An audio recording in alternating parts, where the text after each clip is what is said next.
Bonsoir tout le monde, merci d'être là pour ce nouveau café littéraire de l'impondérable. Et aujourd'hui, je suis vraiment content de recevoir une nouvelle fois mon ami Farid Oudjil, Farid Galaxy. Et je suis content aussi qu'il continue à nous donner à lire des textes captivants et émouvants. Donc cette fois, il revient avec un livre intitulé « Infiltré pour un meilleur ». C'est une histoire qui raconte un peu la France d'aujourd'hui, mais pas que. Donc il met en scène durant pratiquement tout le livre Jamel, un policier qui essaye quand même d'être utile malgré des conditions souvent difficiles. Alors Farid, bienvenue au Café littéraire de l'impondérable. Eh bien, Azoul, voilà, tout d'abord, merci à toi, Youssef, de m'inviter encore une fois ici dans ce café littéraire, c'est toujours un plaisir. Voilà. Et puis, merci bien sûr à toutes et à tous d'être là aujourd'hui pour échanger, débattre autour effectivement de ce roman, Infiltré pour un meilleur. Juste peut-être pour informer, Infiltré pour un meilleur est la suite, tout simplement, du premier « Je suis, tu es, nous sommes la France ». C'est l'évolution des personnages. C'est génial. J'allais te poser une question à ce propos, donc tu as répondu avant la question. Et donc, dans ce livre, il y a beaucoup de repères. Donc, c'est vrai qu'en général, tu racontes ces histoires de cette jeunesse en parois à ce phénomène de la drogue, mais tu mets aussi ton grain de sel, parfois c'est un poème de Si Mohamed, parfois c'est une référence à Jean Amrouche, donc tu as trouvé un peu ton chemin, Farid, si je peux dire ainsi, n'est-ce pas? Alors je dirais peut-être, si tu le dis. Alors c'est vrai que voilà, c'était important pour moi de mettre ces repères. Voilà, ce sont des grands personnages, Mohamed, Jean Amrouche, qui ont fait beaucoup de choses, et j'avais envie, à ma sauce, à ma manière, effectivement, de les intégrer. Alors notamment cette scène, et plus précisément quand on se retrouve au village, en Kabylie, et bien entendu dans l'arène au village, on ne peut parler que de théâtre et que de ces grands personnages qui sont effectivement des références. D'accord. Alors, au départ, tu nous présentes un trio, donc deux hommes et une femme, ils sont amis, mais l'un d'eux va être tué, n'est-ce pas? L'un d'eux, malheureusement, va être tué. Donc là, c'est vrai qu'on est dans le premier, je suis tué, nous sommes la France. Et c'est vrai qu'il y a trois enfants, il y a trois jeunes qui sont dans ce premier roman, qui sont amis comme les doigts de la main, à un moment donné. Alors, je dis toujours que le pouce, pour dire que tout va bien, l'index, pour amener la direction, et puis, entre guillemets, excusez-moi, je dis le majeur, pour simplement avoir cet esprit de liberté et de faire ce qu'on a envie de faire comme on a envie de le faire. Et malheureusement, l'un des trois protagonistes sera dépassé par les événements, sera dépassé par la couleur de l'argent, parce qu'il n'y a plus de contrôle, et il se laissera malheureusement aller, et effectivement il partira. Alors dans ce deuxième roman, il est déjà parti, mais son âme flotte encore, bien sûr, dans toutes les pages de ce roman. Alors sans dévoiler tout ce qu'il y a dans le roman, parce qu'il faudra le lire aussi, et c'est une lecture passionnante parce que tu as un peu cet art de guider ton lecteur, sans te compliquer trop les choses sur le plan littéraire, je vais dire.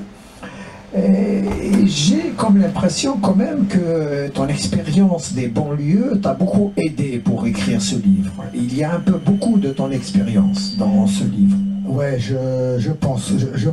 C'est-à-dire qu'à un moment donné, bon, étant plus jeune, j'ai travaillé effectivement dans le social auprès des jeunes de quartier. Les scènes qu'on retrouve effectivement dans le livre, certaines ont existé.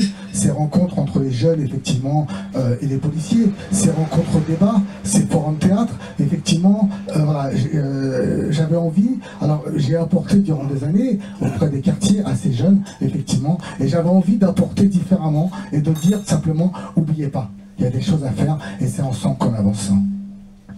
C'est ce qu'essaye de faire aussi ton personnage principal, alors Jamel qui est policier, qui, à sa manière, lutte contre ces trafics de drogue, bien sûr, mais parfois il revient à son humanité, il essaye de faire bouger les choses pour que les gens ne tombent pas dans ces trous, on va dire. Dans ce fléau. Effectivement, donc Jamel, à la base, c'est un jeune comme tous, comme vous et moi, qui a vécu en banlieue, qui a découvert sa culture, qui a découvert, en fin de compte, ses origines, et par la force des choses, il devient flic. Donc lui, ce qu'il n'arrive pas à comprendre, c'est comment, aujourd'hui, un jeune de 20 ans, 16 ans, peut mourir à cause de la drogue. C'est pas normal. Pour lui, en fin de compte, ce jeune a toute la vie devant lui. Donc on va pas tout dévoiler, effectivement, mais il ira taper à la porte des décideurs. Et qui est le grand décideur? Et il leur dira, hey, qu'est-ce qu'on fait aujourd'hui? Comment on avance? À travers l'art, à travers le slam, à travers la poésie, il ira taper à toutes les portes. Alors ton livre se termine au final par une invitation à l'Élysée. Je ne dirai pas tout à propos de cela. Je ne sais pas ce que tu peux nous dire à ce propos, toi. Bah en fait, c'est vrai que tout au long de ce livre, donc ce protagoniste Jamel se pose beaucoup de questions. Comment faire pour lutter contre la drogue? Alors la drogue, c'est un fléau. Malheureusement, la drogue aujourd'hui devient banale parce que elle fait vivre de nombreuses familles. Malheureusement, aujourd'hui, la drogue est un commerce. On en parle un peu dans le livre, à savoir quand on a les codes du commerce, quand on a fait un BTS. Alors, j'en rigole, hein, mais quand on a fait un BTS commercial, on a tous les codes, finalement, pour gérer le trafic de drogue. Donc c'est ça aujourd'hui, c'est les trafiquants en col blanc, j'ai envie de dire. Donc voilà, il va taper à toutes les portes pour comprendre et connaître le système. Et comment on peut combattre ce système? Est-ce qu'on doit légaliser? Est-ce qu'on doit dépénaliser? Il va se renseigner, il va aller voir ses collègues policiers, il va voir comment ça se passe dans les différents pays d'Europe, comment on peut gérer. Et jusqu'à effectivement taper à la porte du président de la République, jusqu'à se faire inviter, mais on ne sait pas ce qu'il y a derrière cette porte. Parce que ça reste en tant qu'un suspense. Oui, on garde le suspense, comme tu dis. Seulement, comme le premier, c'est pas le premier au fait, comme le livre précédent, parce que tu en avais écrit déjà. Tout à fait. Donc, Infiltré pour un meilleur a suscité des débats ici et là, et tu continues à en faire. Et donc, il y a même des policiers qui voudraient débattre avec toi. Est-ce que tu peux nous dire quelque chose à ce propos? Alors c'est vrai, ça m'a agréablement surpris. Alors, il faut dire que dans ce premier, donc Je suis, tu es, nous sommes la France, les policiers, le centre de loisirs de la police nationale de Saint-Étienne m'a contacté via une association de Saint-Étienne, Numédia, que tu connais, Malika Sidous, voilà, qui m'a contacté, qui m'a mis en lien avec les policiers que j'ai rencontrés. Je suis allé débattre avec les jeunes et ils ont apprécié ce livre parce que dans ce livre, en fait, ils se sont reconnus, ils se sont retrouvés. Parce que ce qu'on découvre dans le livre, ils le vivent au quotidien. Donc ils ont aimé ce rapport, d'ailleurs ils m'ont même dit, ils ont aimé parce que dans ce livre, je suis assez ouvert avec la police, je dénigre pas, je suis juste, et en fin de compte, c'est ce qu'ils ont apprécié. Donc on a fait une première rencontre débat qui a eu lieu il y a 2 ans, qui a été très riche, et là, je suis à nouveau invité chez eux, le 23 mai prochain, avec ce livre Infiltré pour un meilleur, parce que voilà, ils veulent aussi en savoir un peu plus. D'ailleurs, pour ce premier livre, Je suis, tu es, nous sommes la France, ils voulaient carrément en faire une pièce de théâtre. Donc je leur ai dit, on va attendre un petit peu quand même que le livre passe un petit peu, et puis après on se mettra pourquoi pas au théâtre. Ben, très bien, génial, bonne continuation. Si tu permets, je vais donner la parole à nos amis dans la salle et tu pourras rebondir à travers leurs questions, leurs remarques. Voilà, la parole est à vous, mes amis.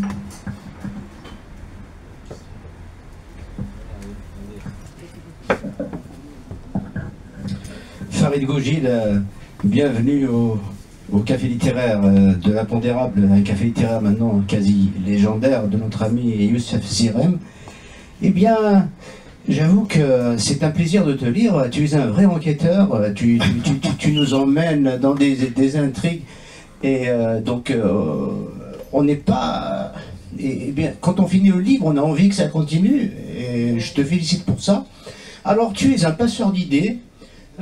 Bon, tu as été professeur de judo, donc là, le transfert des connaissances. Et là, dans tes livres, il y a ces quêtes de transmettre. Alors, pour le polar, j'aimerais savoir des lectures dans le polar. Parce que, franchement, bravo. Et quant à ces quêtes, peux-tu nous en dire un peu plus? Bah écoute, alors Brahim, d'abord merci à toi, c'est vrai que c'est un plaisir aussi d'être là à tes côtés. Voilà, l'artiste, l'écrivain qui vient, qui me lit, ça reste un plaisir bien sûr. Alors oui, j'ai beaucoup transmis, on a parlé du judo, on a parlé de la banlieue, on a parlé des jeunes, voilà, et peut-être qu'il me restait quelque chose à transmettre en fait. Parce que alors j'ai beaucoup travaillé auprès des jeunes, et quand j'ai commencé à écrire, je ne savais pas où j'allais, je ne savais pas ce que j'écrivais, sincèrement. Ça arrivait en fin de compte au fur et à mesure. Et plus j'écrivais, et plus je voyais les idées, et plus j'arrivais. Et donc, pour moi, la première idée de base, c'était de se dire, aujourd'hui, la banlieue va mal. Aujourd'hui, malheureusement, il y a encore ce cliché qui existe du black blanc beurre. Et qu'on se sert de temps à autre. Quand il y a eu la Coupe du Monde 98, quand il y a eu Zidane, on s'est servi de ce black blanc beurre. Et des fois, on s'en dessert aussi quand ça ne va pas. Donc je me suis dit, ce cliché il existe. Donc j'avais envie de partir de là. Alors le premier livre, il a mis beaucoup de temps à être écrit, en posant, en sachant où je voulais aller. Donc ce cliché était important pour moi. Et puis après, dans ce second livre, moi je me pose toujours la question, en fin de compte, dans la société aujourd'hui, quels sont les problèmes?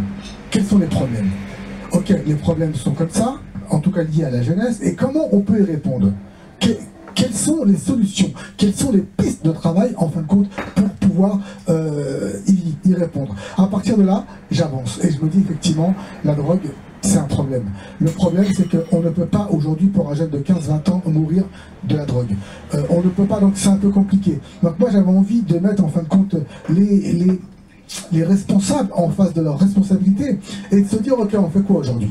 Alors, bien sûr qu'il faut de la répression. La répression, c'est facile, mais il faut aussi de la prévention. Comment on fait pour prévenir? Il y a eu, en fin de compte, les centres de loisirs jeunes de la police nationale qui aidaient ces jeunes, où il y avait des rencontres, où il y avait des échanges. C'était aussi une manière de connaître la police et de ne pas avoir peur. Voilà. Donc l'idée était pour moi, effectivement, d'aller sur les enquêtes. Alors, pour répondre à ta question, Brahim, c'est vrai que dans ma jeunesse, je crois comme beaucoup, j'avais auprès de chez moi une bibliothèque qui était prête, mais je lisais beaucoup en fin de compte de bandes dessinées. Je lisais beaucoup ce qu'on appelait avant la bibliothèque verte, la bibliothèque rose, voilà, les livres pour les jeunes. Et puis je m'inventais peut-être beaucoup d'histoires. Et voilà. Et là j'avais envie de raconter une histoire, alors qui n'est pas du tout réelle. Parce qu'on m'a beaucoup posé la question, qui est une fiction, qui est un roman. Maintenant, dans toute fiction, dans tout roman, je pense qu'il y a toujours une part peut-être de vérité, de sincérité, parce que j'ai pu voir effectivement des scènes qui ont existé, des scènes qui se passent, et j'avais envie, en fin de compte, de les mettre en lumière et d'amener un peu ma manière, j'ai envie de dire, de les enjoliver. Alors, pour répondre un petit peu aussi à ta question, quand j'écrivais Infiltré pour un meilleur, quand on est en mode écriture, on a le cerveau qui est en alerte. Et je pense que tu le sais, je pense que Youssef, tu le sais aussi, à un moment donné, les idées arrivent. On prend un stylo, une feuille, où on prend son téléphone et on avance. Et puis, je me baladais comme ça, j'allais d'un point à un autre, et en voyant une image, tout d'un coup, j'ai eu une idée. J'ai fait mince, faut que je m'arrête. Là, je me suis arrêté, j'étais en scooter, j'ai posé, j'ai pris un café et j'ai commencé à écrire. Voilà. Et on avance en fin de compte au fil du temps. Et on a toujours envie de se dire, en fin de compte, pourquoi on écrit. À quoi ça va servir? Voilà, donc à travers ça, moi j'ai envie d'amener en fin de compte des pistes de travail. Alors moi, ce qui a été assez riche sur le premier, puisque sur le deuxième, le Tour de France continue, mais sur le premier, j'ai rencontré beaucoup de gens. Je suis allé auprès des publics, auprès des associations, auprès des centres culturels, des médiathèques, des maisons de quartier. Et ce qui est riche, c'est quand les parents sont là en face et qui se posent des questions et qu'on arrive à trouver ensemble des solutions. C'est ça qui est important pour moi. Oui.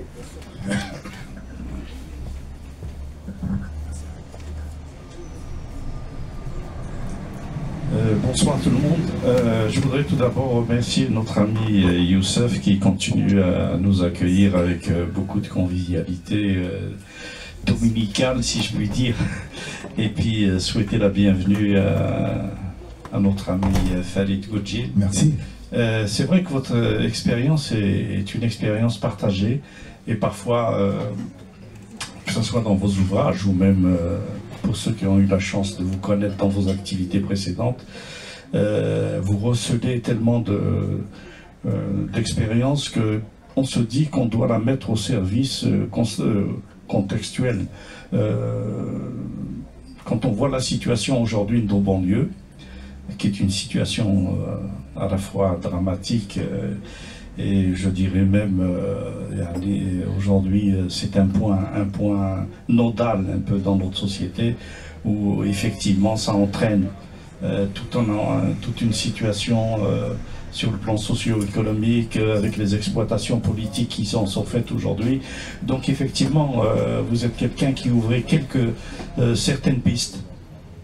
Mais ce que je voudrais savoir, ma question est la suivante, c'est quelle est en définitive dans cette belle histoire, quelle est la part de la fiction, de la réalité, et puis je voudrais sonder votre optimisme, ou bien peut-être un pessimisme résiduel. Il faut savoir en définitive s'il y a encore de l'espoir, ou bien, comme beaucoup le disent, ça va encore se compliquer. Merci.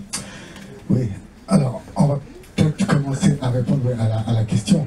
Alors, pour répondre à la question, oui, alors il y a beaucoup d'espoir. Beaucoup d'espoir, sinon je pense qu'on ne serait pas là. Alors je pense qu'écrire un livre, c'est pas simple. Mais on peut le faire. La difficulté, c'est après de se faire éditer, et bien sûr, c'est de le promouvoir. Donc, en tout cas, merci d'être là aujourd'hui, c'est important. Donc, ces échanges sont importants. Maintenant, bien sûr qu'il y a de l'espoir. Maintenant, il y a une difficulté qui est là, qui existe, et encore une fois, c'est compliqué d'aller à l'encontre, parce que, en tout cas, pour moi, c'est vrai qu'il y a une expérience des banlieues, il y a une expérience des jeunes, et j'ai des souvenirs où, à un moment donné, on a abandonné les quartiers. Voilà, on a acheté la paix sociale. C'était facile de mettre de l'argent pour dire c'est bon, laissez-nous tranquilles. Ben, c'était pas les solutions à un moment donné. Donc oui, bien sûr qu'il y a une part d'espoir. Après, est-ce qu'on est dans la fiction ou dans la réalité? Comme je disais tout à l'heure, en fin de compte, pour moi, c'est une fiction. Ça reste une fiction. C'est pas du tout, en fin de compte, ma vie. Enfin, c'est pas mon histoire. C'est pas autobiographique. À la différence, j'ai envie de dire, du tout premier livre que j'ai sorti, qui s'appelait L'autre c'est Wam, voilà, et qui en français et en berbère, où c'était totalement autobiographique. Là, ça reste un roman, une fiction. Mais dans la fiction, dans le roman, il y a des scènes que j'ai vues, effectivement, qui existent, et que j'avais envie de mettre au goût du jour. Et puis après, il y a le fantasme à un moment donné. Alors, c'est vrai, je me suis toujours dit, étant plus jeune, il y avait, et je l'ai vécu, cette peur du gendarme, cette peur du policier, parce qu'elle l'a toujours été. Malheureusement, elle ne doit pas l'être, et on doit se l'enlever. Et pour ce faire, il faut connaître en fin de compte l'autre, il faut avancer ensemble. Donc moi j'avais envie de ça. Et puis dans la première scène, enfin dans le premier livre, il y a une scène, pour moi c'est peut-être un fantasme, mais qui avait toute son importance, où Jamel, donc il est en mission, il descend du bus, il est habillé en jean et en basket, et puis il va voir son frère à la cité. Donc il avance tranquillement. Et puis tout d'un coup, en avançant, il voit des jeunes, enfin il voit une voiture de flic, puisque c'est comme ça que je l'appelle, qui avance en fin de compte doucement sur la route. Et cette voiture de flic, elle voit à côté en fin de compte un groupe de jeunes qui s'excitent. Elle ralentit, trop de jeunes, elle poursuit son chemin. Et puis un peu plus loin, à un arrêt de bus, il y a un jeune et son père, un Chibani, un vieux. Et là, la voiture de police s'arrête. Et là, contrôle de police. Donc, qui est un peu virulent, où en fin de compte il demande à la personne la plus âgée, papier s'il te plaît. Et là, le petit, il dit, mais monsieur, on n'a rien fait. Et le père a peur pour son fils, donc il dit, écoutez monsieur, qu'est-ce qui se passe, on n'a rien fait. Là, le policier virulent le met à terre, papier s'il te plaît, dépêche-toi. Et là, Jamel voit ça. Jamel est policier, il est infiltré. Il peut pas laisser passer ça. Il avance, il s'agenouille, il voit si la personne âgée va bien, et là, le flic sort la matraque et met un coup à Jamel. Donc Jamel se relève, très énervé, violemment, et là, il met la main dans sa poche. Et il lui dit, je suis flic, je suis de la maison. Là, les flics ont peur, ils sortent le pistolet, et ils braquent Jamel. Jamel réussit à sortir sa tête de police, il fait, les gars, je suis de la maison. Et là, il leur dit, ça va pas se passer comme ça, les gars. Et là, les policiers lui disent, écoute, on est désolé, etc., c'est pas simple. Eh les gars, ça marche pas comme ça, on va en reparler, ok? Après, le narrateur explique que les policiers avaient passé une journée très difficile, une nuit très difficile par rapport aux émeutes dans les banlieues, etc. Ça n'excuse rien. Mais voilà, Djamel a envie de faire le bien. Et ce petit, qui voit son père se relever, dit à Djamel, merci monsieur, vous faites bien votre travail. Voilà, c'est un fantasme, mais pour moi il est important. Alors pour information, quand j'étais plus jeune, quand j'étais encore éducateur dans les banlieues et prof de judo, il y avait ce genre de rencontre. Moi je me rappelle d'un karatéka, Tramontana, un grand champion du monde de karaté, qui venait, là aussi, dans les rencontres débats, rencontrer les jeunes, échanger, discuter, apporter effectivement cette part de positivité. Donc ça c'est en moi effectivement, et c'est toujours resté, et ça restera toujours. Donc pour terminer, bien sûr qu'il y a de l'espoir, sinon on ne serait pas là. Très bien. On va t'applaudir quand même. Merci. Oui, bonsoir. Bonsoir. Merci d'être là, Farid. Moi j'ai deux petites questions, j'ai une petite voix aujourd'hui, mais bon, je vais essayer quand même de m'en sortir. Donc j'ai deux petites questions. La première, vous donc, qui connaissez bien cette banlieue, donc toutes ces jeunes, ayant notamment travaillé comme éducateur et tout ça, ma question c'est que vous, quelle solution imaginez-vous justement pour éradiquer ce grand fléau qui paradoxalement donc, fait qu'il y a des jeunes de 15-14, tout le monde connaît ces histoires et c'est de la banlieue marseillaise où en une année... Ouais. On l'a un peu partout. Ouais, partout. Et bon, voilà. Vous, quelle est votre... Est-ce que vous avez une idée de la solution ou des solutions pour essayer de régler ce problème donc de trafic de stupéfiants qui est un fléau qui et comme vous l'avez si bien dit qui en même temps permet à beaucoup de familles de vivre. Ça c'est la première question. La deuxième, alors est-ce que vous ne pensez pas qu'il y a une grosse hypocrisie, voilà, donc sur ce sujet de la drogue, des banlieues, de jeunes banlieusards et tout, de tuerie et de trafic,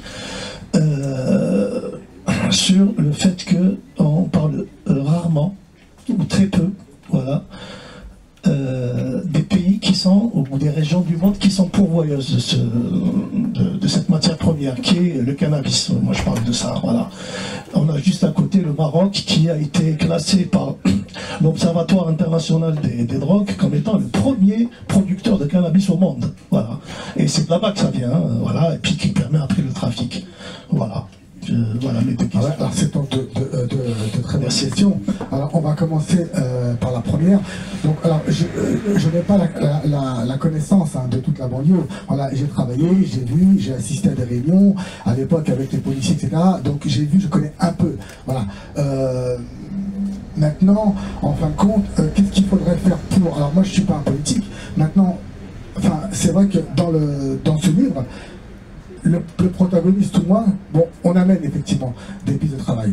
Et on se dit, qu'est-ce qu'on peut faire aujourd'hui? Alors maintenant, pour répondre un petit peu à la question, comment lutter contre ce fléau où le jeune va te dire, mais moi, pour telle somme, il y a telle somme qui rentre. Donc qu'est-ce que je peux faire aujourd'hui? Alors maintenant, là où c'est banal, comment lutter contre ça? Alors moi, dans les pistes d'action qu'on peut amener, c'est déjà mettre en place des réunions de travail. Pas simplement avec les élites, mais à un moment donné, travailler aussi avec ceux qui sont en bas des quartiers, avec ceux qui sont au plus près de ces jeunes. Et puis pourquoi pas aussi avec les jeunes, à un moment donné. Comment on peut avancer? Comment on peut trouver? Comment on peut valoriser le travail aujourd'hui? Si effectivement, si c'est pour aller travailler pour une somme misérable, et puis qu'on voit ses parents, en fait, quand ils n'ont pas de travail, ou qui ont du mal à payer le loyer, comment on peut contrer tout ça à un moment donné? Donc comment valoriser? Comment valoriser le travail? Et comment donner envie à ces jeunes d'avancer? Parce que beaucoup de jeunes, malheureusement, voilà, aiment le sport, ou aiment le rap, ou ils pensent qu'avec la musique et le sport, on peut avancer. Mais il n'y a pas que ça. Il n'y a pas que ça. Donc comment effectivement avancer? Donc mettre en place ces temps de travail, mettre en place ces réunions, comment les valoriser? Je pense que déjà, on peut en arriver là. Après, est-ce qu'on doit dépénaliser? Est-ce qu'on doit... C'est pas simple. Et pour répondre à ta question en fin de compte suivante qui s'enchaîne, effectivement, on peut parler du Maroc, on peut parler de Bogota, on peut parler de plein de choses, effectivement. Et là, alors, est-ce que c'est de l'hypocrisie? Maintenant, j'entendais il n'y a pas longtemps dans le reportage, il y a l'offre et la demande. Il y a l'offre et la demande. On est dans le commerce. S'il n'y avait pas de demande, il n'y aurait pas d'offre. à un moment donné. C'est là où c'est compliqué. Donc, je veux, j'ai besoin, je vais me fournir. Voilà. Maintenant, il y a un travail à faire. Je ne sais pas s'il y a de l'hypocrisie, parce qu'on peut parler de la mafia, on peut parler de l'alcool à un moment donné, qui est arrivé dans les années 30, 40, qui au début n'était pas légal, qui a été légalisé. C'est tout un truc. On pourrait parler dans certains pays, alors on en parle dans le livre, par exemple de la Hollande, qui en fin de compte autorise des café shops où on peut effectivement fumer tranquillement son joint, mais on le voit dans le livre, et ce protagoniste va aller à l'encontre de ses collègues, et on va lui dire, mais attention, la Hollande, ça a été dépénalisé, mais n'oublie pas tout ce qui est à côté à un moment donné, c'est que ça engendre aussi de la violence, parce que les gens, ils fument pas simplement dans les café shops, il y a aussi la drogue, on va dire, entre guillemets, de bonne qualité, qui peut se vendre dans les café shops à tel prix, mais aussi de la drogue à moindre coût, comme on peut le voir dans la nourriture, qui est moins chère, qui va se vendre en bas des quartiers. Je ne sais pas s'il y a une solution, je ne sais pas. Mais comment lutter, encore une fois, il y a l'offre et la demande. Et je pense que c'est une décision qui est politique, mais cette décision, elle doit se décider, elle doit travailler en amont avec les jeunes de quartier, avec les décideurs. Alors, une anecdote qui me vient dans mon livre, une scène qui peut répondre aussi en fait à ta question. Donc il y a Jamel, le protagoniste justement, qui va chercher des solutions et qui va rencontrer les jeunes et qui va leur poser la question que tu poses, qu'est-ce qu'on peut faire aujourd'hui? Et il leur dit, les gars, et si demain on arrête la drogue, qu'est-ce qui se passe? Comment on va faire? Et si demain on légalise, comment on va faire? Et là les jeunes, wesh, c'est pas grave, on trouvera une solution, on se mettra à la drogue dure. Donc ils ont toujours en fin de compte une solution, il y a toujours quelque chose pour eux. Et puis il y en a un qui dit, monsieur, moi j'ai une idée. Alors Jamel fait, ouais, vas-y, c'est quoi ton idée? Bah monsieur, moi il n'y a pas de souci, hein. Je suis auto-entrepreneur, je monte un business monsieur, je vends ma drogue et l'État, elle touche son billet. Tu vois, il y a toujours quelque chose malheureusement dans... Voilà. Et comment lutter contre ça? Alors, bien sûr que on met le point d'humour hein, pour essayer de comprendre et d'amener le lecteur aussi à trouver en fin de compte son intérêt. Voilà. Donc je pense que, voilà, pour en fin de compte récapituler, je pense qu'il faut mettre en place des réunions de travail, mais qui viennent de là-haut, en fin de compte, et qui décident vraiment, et qu'on ne rentre pas dans l'hypocrisie, et qu'on ne se dise pas de toute façon, les gens qui sont là-haut, ils s'en foutent. Parce que déjà, certains consomment aussi, on a pu le voir, hein, les députés, voilà. Bon, donc c'est là, moi je dis, enfin, j'interdis pas tout ça, hein, mais je dis, qu'est-ce qu'on peut faire? Comment on peut le gérer? Comment on peut éviter ces morts? Comment on peut éviter ces guerres? Parce que malheureusement, voilà, le voisin d'en face, il pense qu'il y a aussi de l'argent à faire. Donc il a envie aussi. Donc en fait, hein, c'est un commerce, hein. On est dans le commerce.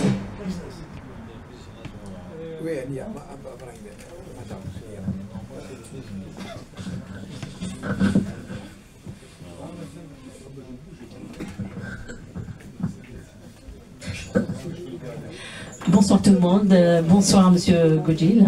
Monsieur, je ne sais pas. Merci pour votre travail magnifique. Je pense que dû à votre travail, vous avez réussi quand même à avoir le contact avec ces jeunes. Vous avez lentement discuté avec eux et voir leurs projets, comment on fonctionne, voilà, dû à votre métier. Mais je voulais poser quelques questions tout à l'heure, mais mes amis nous l'ont déjà posé. Moi, ma question, en fait, est-ce que c'est dû aux problèmes qu'ils rencontrent ces jeunes pour trouver du travail, dû au racisme, ou alors ils ont choisi vraiment la facilité? Ça, c'est une question.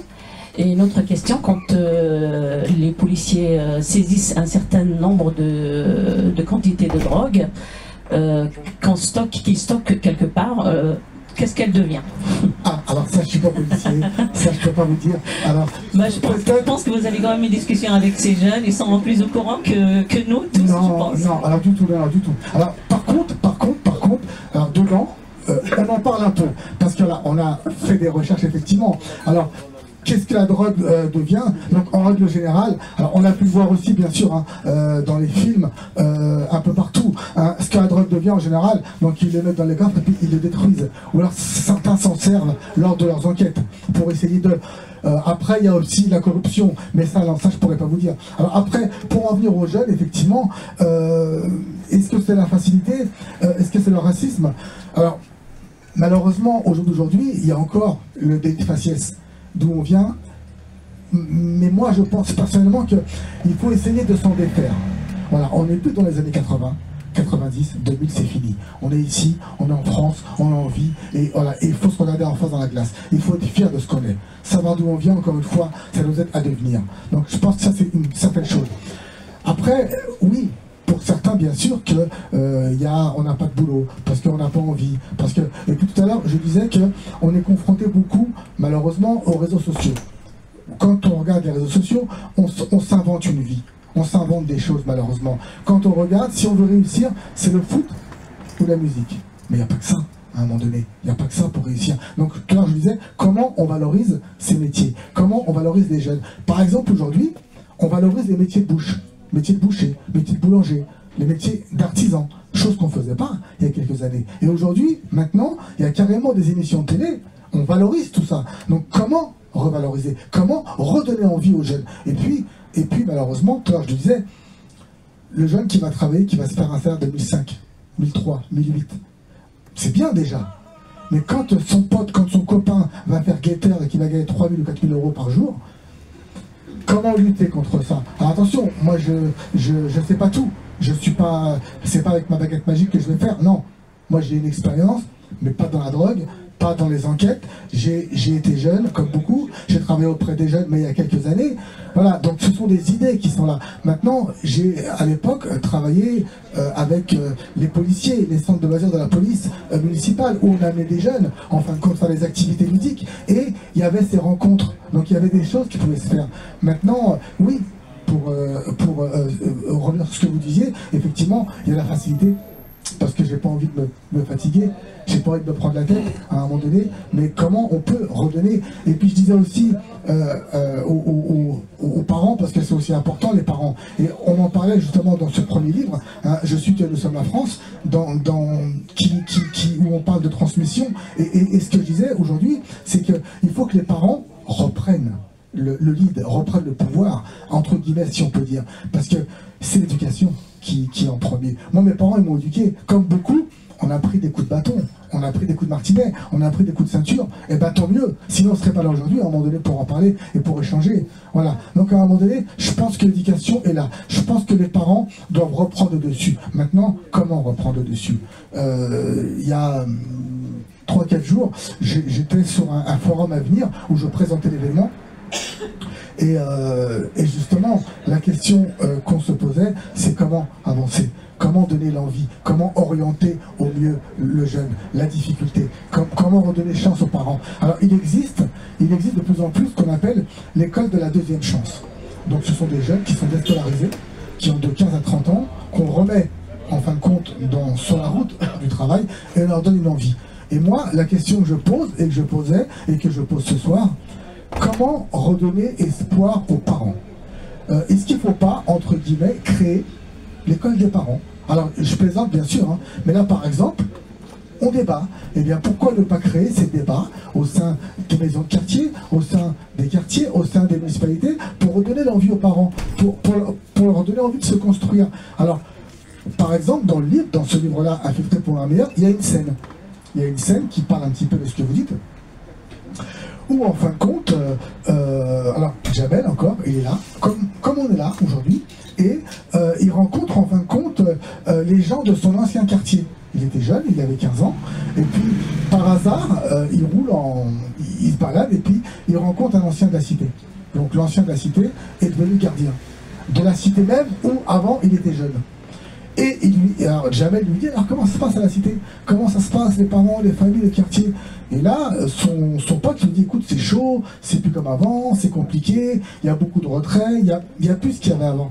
Et bien il lui fait, passe si tu veux, passe comme ça, on fait un point avec les anciens, et puis on discute.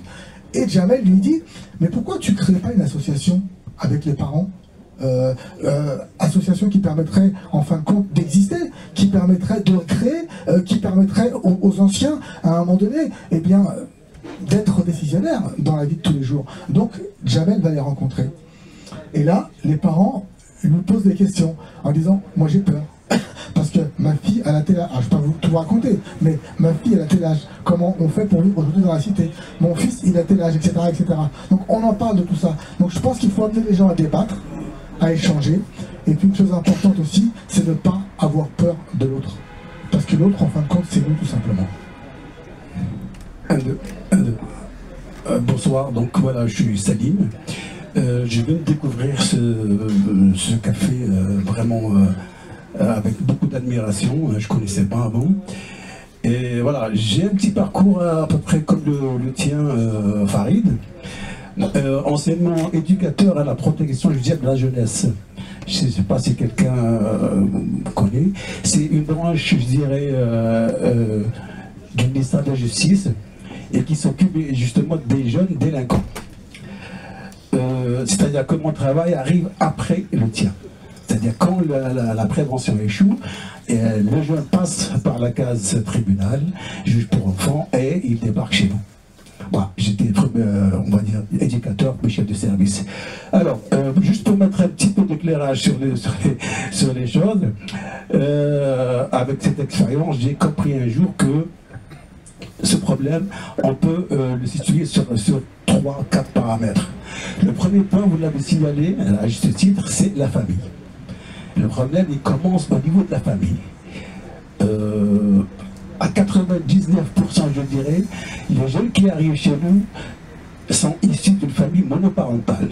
C'est-à-dire qu'il y a ou le père tout seul ou la mère toute seule. Il arrive des fois qu'il y a les deux parents ensemble. Malheureusement, le père qui est censé représenter l'autorité et le repère pour le jeune, il n'existe pas. Il est à la maison, mais il n'existe pas. Donc ça, c'est le premier problème.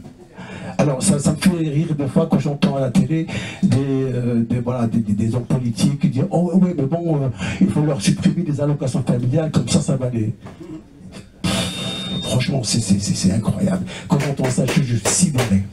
Ces familles, elles sont dans la détresse, complètement dans la détresse. Et ils ne savent pas où donner d'eux. Donc ils font appel aux services sociaux, mais ça ne marche pas. Donc du coup, le jeune, qu'est-ce qu'il fait? Il est dans la rue. Et en bas, dans le quartier. Et c'est là le deuxième paramètre. Au quartier, qu'est-ce qu'il va voir? Il va rencontrer les jeunes plus ou moins adultes, les dealers, comme dit mon camarade à côté. Et bon, même s'il n'a jamais été victime, par exemple, de racisme, ben, il va apprendre que le policier est raciste, que le français de souche qui passe, c'est un raciste. Voilà, c'est comme ça. Il apprend ça au niveau du quartier. Et du coup, même s'il n'a jamais été victime, il va dire, bon, c'est bon. Alors, ça m'est arrivé, bon, alors, je pourrais parler pendant des heures. Il y a une haine du système qui naît et qui grandit dans ces quartiers. Je me rappelle, bon, comme vous avez raconté tout à l'heure des histoires, j'en ai une fois nous avons accompagné un groupe de jeunes dans un forum d'association pour pouvoir découvrir plein de choses. À un moment donné, il était question d'aller rendre visite au stand de la police. Ben, ils n'ont pas voulu. Non, on ne va pas voir les policiers. Donc on a négocié, on a expliqué et tout. On a fait appel à un policier qui venait leur parler. Et bon, là, l'échange a finalement, on va dire, pris. Et on a... Voilà. Ça, c'est le deuxième point. Et le troisième, c'est l'école. L'école aussi. L'école, c'est très important. Si par exemple ces jeunes sont complètement largués et qu'ils ont ils ont des problèmes au niveau de leur scolarité, il faut les prendre en charge. Voilà. Et rajouter un quatrième point qui est un petit peu, je dirais, général. Si vous avez remarqué, les jeunes qui sont en difficulté, c'est les jeunes de 12, 13, 14, 15, 16, 17, 18 ans. Tout le monde sait que c'est l'âge de l'adolescence. Et l'adolescence, c'est un point crucial dans la vie d'un jeune. Il est en recherche d'identification. Il nous faut un repère. Et quand le repère manque, c'est-à-dire que le père n'est pas à la maison, la mère, bon, elle peut jouer aussi ce rôle de père, mais il y a confusion des rôles. Donc, qu'est-ce qu'il fait? Donc, il va rechercher, je dirais, des repères ailleurs. Bien sûr, bien sûr. Voilà. Alors, les parents ne peuvent pas exercer leur rôle de protecteur. Oui, c'est sûr qu'il y a des... Voilà. Donc voilà, après si vous avez d'autres questions, je ne veux pas faire mon café littéraire, mais merci. en tout cas, juste pour en venir à ce que tu dis, effectivement, il faut que les parents reprennent leur place. Alors, et je pense qu'il y a un travail à faire. Alors justement, ce que tu dis, je suis sur un projet, mais bon, on va pas trop en débattre là-dessus, sur un projet autour du slam. Et j'ai écrit un texte, effectivement, où il y a un clash entre le père et le fils. Le père, voilà ce qu'il dit. Le fils, voilà ce qu'il dit. Et il y a une conclusion. Donc on est un peu dans ça. Maintenant, comment redonner, encore une fois, la place aux parents? Voilà, je pense qu'on est dans ça. Et puis je pense qu'encore une fois, il ne faut pas avoir peur de l'autre. Parce que l'autre, encore une fois, c'est nous. Voilà, mais il y a tellement de choses à faire. Merci. Bonjour. Bonjour Farid. Bonjour. C'est du Larsen. Ouais. Allô. Oui, je m'appelle... J'avance un peu. Oui, merci, merci de cet exposé, d'expliquer tout ce qu'il y a dans le livre, ce que j'ai entendu, merci à tout le monde. En fait, je suis très content de vous entendre ce soir, je n'avais pas prévu de venir, c'est un concours de circonstances. Et du coup, en fait, dans ce que vous racontez, votre expérience, en fait, je m'identifie aussi parce que moi, je viens d'un milieu populaire, mais pas en banlieue parisienne, mais dans l'est de la France, dans le bassin sidérurgique de Longwy. Et j'ai eu affaire de près à ces questions de drogue, notamment. J'ai aussi travaillé comme éducateur en prévention, et comme animateur au départ, et puis aussi à la PJJ, la protection judiciaire de la jeunesse. Je continue encore dans ces milieux, et pour moi, c'est pas un sujet nouveau, c'est un sujet qui date peut-être de la réserve des Indiens d'Amérique, qu'on a enfermé avec la drogue, parce que c'est une fonction, tout ça, à qui profite le crime. Je vais vous dire, est-ce qu'on a vraiment envie d'aider ces populations? Aussi, c'est ma question. Et je voudrais dire juste, effectivement, dans mon monde, dans lequel j'ai vécu, j'ai grandi, j'ai beaucoup vu des personnes, des amis d'enfance, des groupes, des parents, des familles, avec beaucoup de violence à l'intérieur. C'était vraiment la guerre dans les familles, c'est-à-dire voilà, de l'incompréhension aussi, surtout de l'incompréhension de ce que sont les parents de ces jeunes, ce que sont leurs grands-parents, ce que sont leurs aïeux, de la méconnaissance, de l'ignorance que le monde social ne peut pas leur apporter ou nourrir le sens que ça peut avoir pour eux, parce qu'eux-mêmes sont ignorants de ces histoires-là. Ce que je veux dire par là, c'est que ces jeunes, ils sont plutôt dans l'acte, plutôt que dans la pensée. Ils sont dans l'agir. D'accord, on est d'accord. Ça, c'est mon constat que je fais dans l'agir. Et du coup, est-ce qu'il vaudrait peut-être pas mieux, en fait, essayer de leur apporter plutôt la connaissance d'eux-mêmes, avant d'aller vers l'autre, peut-être s'ouvrir à notre connaissance, à ce qu'on est nous, à ce qu'on fait ici, qui on est, parce que c'est vrai qu'on stigmatise, on regarde les jeunes, les adolescents, on dit les jeunes, on les coupe de leur milieu familial, de leur milieu social, de leur culture, de leurs appartenances anthropologiques, tout ça, et du coup, on les enlève. Est-ce qu'on peut réfléchir en coupant ces jeunes-là, en les stigmatisant, en disant que c'est de leur faute, ils portent toute la responsabilité du monde? Est-ce qu'il ne faudrait pas peut-être plutôt, je ne sais pas si c'est dans l'intérêt des politiques, mais plutôt de leur apporter la connaissance de ce qu'ils sont, que ce soit des Français, que ce soit des Polonais, d'origine, tout ce qu'on veut, avec une histoire aussi paysanne en France? Parce que je trouve que je constatais aussi que ces jeunes-là, en fait, ils sont perdus, effectivement, ils n'ont plus de repères, ni que ce soit le père, la mère, tout ce que vous voulez, ni les grands-parents, ni rien, ils sont perdus. C'est vrai, ils sont perdus, ça n'a pas de sens. Et quand on est jeune, moi, ce que j'aimerais poser comme question, qu'est-ce qu'on leur a demandé à ces jeunes? Qu'est-ce qu'ils veulent, ces jeunes? On est en train de réfléchir à ce qui serait bon pour eux, mais qu'est-ce qu'ils veulent, eux, ces jeunes? C'est ce que j'aimerais entendre aujourd'hui. Qu'est-ce qu'ils disent, qu'est-ce qu'ils veulent? Et voilà, et la question, la question plutôt, c'est qu'est-ce que veulent ces jeunes et comment en fait les nourrir de la connaissance d'eux-mêmes plutôt que d'essayer de leur apporter des solutions sans leur consentement finalement. Bien sûr. Alors je pense que, merci pour la question, je pense que ce que tu dis c'est important. Alors ce que veulent ces jeunes, alors bon, je ne suis pas forcément le porte-parole, mais là où tu as raison, en fin de compte, c'est la base. À mon sens, ce n'est pas que de leur faute à un moment donné. Voilà, tout à l'heure on disait que dans les années 80-90, l'État a acheté la paix sociale. Voilà, on a des soucis dans les quartiers, on va balancer les subventions pour effectivement que les jeunes puissent sortir, et puis on ne s'occupe pas du reste. On ne fait pas un travail de fond, on fait un travail sur la forme. Dans ce premier livre, je parle un peu de ça. Et l'idée est de savoir d'où on vient, quelle histoire on a. Alors on a parlé de repères, on a parlé de parents, les parents sont un repère. Maintenant, l'exemple de mes parents. Quand ils sont arrivés ici, en fin de compte, juste avant la guerre d'Algérie, ils avaient peur. Ils longeaient les murs. Il ne fallait pas parler en arabe ou en kabyle, il fallait parler en français. Donc, malheureusement, ça, ils l'ont en eux. Ils l'ont en eux. Et ils l'ont transmis. Chose qu'il ne faut pas transmettre à un moment donné. Donc, il y a cette peur. Et le jeune d'aujourd'hui, moi, toi ou d'autres, ils ont ça en eux. Donc ce qui est important déjà, c'est le repère du père. Maintenant, quel est le repère des parents? Pour certains qui ne travaillent pas, pour certains qui n'ont pas d'emploi, en fin de compte, pour la plupart des parents, enfin je dirais pas tous à un moment donné, il ne faut pas non plus généraliser, mais beaucoup de gens ne travaillent pas, beaucoup de gens sont chez eux. Quel est le repère du jeune? Donc il n'y a plus de repères. Donc il faut recoller avec ces repères. Après, je pense qu'encore une fois, savoir d'où on est, ça nous aide à devenir, se construire. Mais pas pour tous.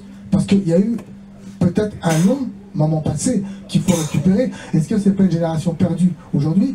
Donc oui, alors la question c'est ce que veulent les jeunes. Bien sûr que c'est important de leur poser comme question. D'où peut-être lancer des débats, lancer des rencontres pour essayer de comprendre, de connaître et d'avancer. Maintenant, est-ce que le politique le veut?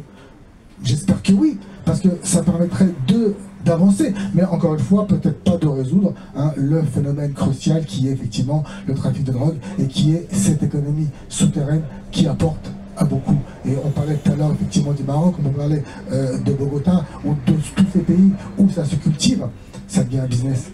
Donc à un moment donné, je ne sais pas si on peut lutter contre ça, mais peut-être qu'on peut essayer de faire comprendre qu'il y a d'autres chemins à prendre que celui qui est plus simple. Et c'est pour ça que dans ce livre, encore une fois, qui est une fiction, je le rappelle, mais on trouve des solutions. On essaie d'apporter des solutions. On essaye d'avancer. Et il y a beaucoup de scènes, justement, qui parlent de ce que tu nous dis, effectivement, où à la fois le policier Jamel infiltré, il avance, il veut construire. Alors, peut-être une scène du livre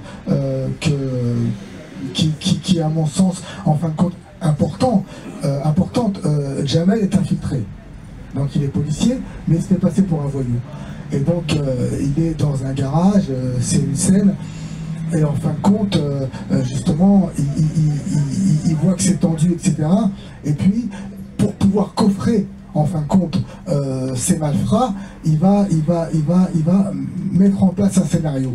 Et il va dire aux malfrats, écoute, j'ai un plan, je dois aller au Maroc, si tu veux, je connais en fin de compte des gens là-bas qui peuvent me livrer, à moindre coût, on vient et en fin de compte, on fait un business, on essaie d'avancer. Donc, Jamel, il veut arrêter tout ça. Mais pour arrêter tout ça, il doit dévoiler les choses. Et puis, dans le groupe, il y a un jeune, en fin de compte, il sent qu'il a quelque chose en lui qui est bien. Et ce jeune-là a eu un parcours difficile. Je ne vais pas tout vous raconter, mais Jamel, il sait. Et il veut sortir ce jeune de l'embarras. Il ne veut pas le laisser avancer. Donc Jamel, il va monter son scénario, il va monter son truc. Et il va faire en sorte que ce jeune, à qui il sent qu'il y a du bien, il va l'écarter. Il va lui dire, écoute, j'ai un rendez-vous à tel endroit, je ne peux pas y aller, parce que je dois aller au Maroc chercher de l'argent. Tu ne veux pas, s'il te plaît, aller pour moi à ce rendez-vous? Donc, il le met à l'écart pour pas, en fin de compte, qu'il se fasse attraper et qu'il rentre un petit peu dans ce mauvais système. Donc oui, il y a des choses dedans. Mais encore une fois, c'est une fiction, c'est des pistes de travail, effectivement, qui peuvent servir. Donc, il y a de l'espoir dans la fiction, quoi. Pardon? Ça voudrait dire, si je comprends bien, il y a de l'espoir, mais dans la fiction. Non, alors moi je dirais qu'il y a de l'espoir dans la vie, parce qu'on sert d'une fiction où aujourd'hui, en fin de compte, la fiction dépasse la réalité. Ça y est. Je pense qu'on est plus dans la fiction. Parce que ce qui existait avant au cinéma, on le retrouve dans nos rues. Ce qui existait avant à New York, on le retrouve ici. Regardez aujourd'hui, en fin de compte, on peut tirer dans la rue à tout moment.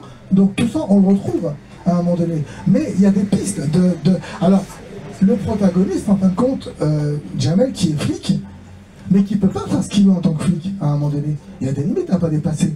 Ben lui, il s'en fout. Il va les dépasser, les limites. Il va les dépasser, mais sans se dévoiler. Donc c'est là où c'est intéressant, parce qu'il y a une enquête dans l'enquête. Et c'est là où c'est riche. Et Jamel ira taper à la porte, encore une fois, du président de la République et dira, on fait quoi aujourd'hui? Mais comment, pour un flic, aller taper à la porte c'est pas possible. Donc voilà, il y aura des stratagèmes, il y aura des manières, et puis il fera à travers l'art. Voilà. Mais après, rien n'est simple. Hein. Encore une fois, c'est un roman, je me répète, C'est pas, voilà, c'est pas comment dire, une ordonnance que peut faire un médecin. Hein, non, loin de là. Voilà, ça touche un petit peu ce qui existe. Maintenant, ça permet aussi, peut-être puisque vous êtes là, c'est important, vous avez pris conscience, qu'est-ce qu'on peut faire aujourd'hui? Donc, parler, bien sûr, entre nous, parler à nos enfants, avancer, voilà. Après, montrer que c'est pas simple, mais pourquoi il y en a qui tombent dedans, d'autres qui tombent pas dedans? À un moment donné, c'est à nous de faire en sorte. Alors, moi, peut-être pour terminer là-dessus, moi, enfin, je vais pas vous raconter ma vie non plus, mais étant plus jeune, on habitait à la cité. Et on était 6 frères et une sœur, et en fin de compte, eh bien, mon père, plutôt que de nous voir traîner, il nous a mis dans un club de judo. Voilà, il nous a en fin de compte mis sur le chemin. Il a fait attention à nous. Il était seul à travailler, il avait 2 boulots. Voilà, il a fait en sorte que on tienne la route. D'où tout à l'heure je parlais des coups de ceinture et des coups de martinet, parce que malheureusement c'est comme ça. Et aujourd'hui on peut dire merci papa, merci maman, à un moment donné. Donc c'est ça aussi les parents. Et puis après, pour pas nous laisser à la cité, il s'est dit, on va acheter une maison. Mais comment on va faire? On va faire un crédit, on va se débrouiller, on va sortir de là, à un moment donné. Voilà, c'est aussi une volonté, à un moment donné. Alors on a parlé tout à l'heure des parents. Les parents, ils abandonnent pas. Mais quelle force ils ont aujourd'hui, les parents? Je pense que ça passe par là. C'est vous, les parents. Et c'est du mental. Comment on peut faire pour sortir? Comment on peut accompagner? Tout à l'heure, je vous écoutais madame en disant, en fin de compte, on doit protéger nos enfants. Mais bien sûr qu'on doit les protéger. Mais comment on fait pour les protéger? Comment on fait pour les amener? Donc c'est toutes ces questions qu'on se pose. Moi, j'ai pas forcément les solutions, parce que je suis pas la bonne personne peut-être pour avoir des solutions, mais simplement pour se dire, il y a des choses à faire. Aujourd'hui, qu'est-ce qu'on fait? Alors, on reparle encore une fois de la transmission. On part de là, la transmission. En tout cas, bravo Farid, je te laisse dédicacer tes livres et il y a même un CD qui est offert pour ceux qui achètent le livre. Voilà. Bravo, merci à tout le monde. Merci, merci à vous.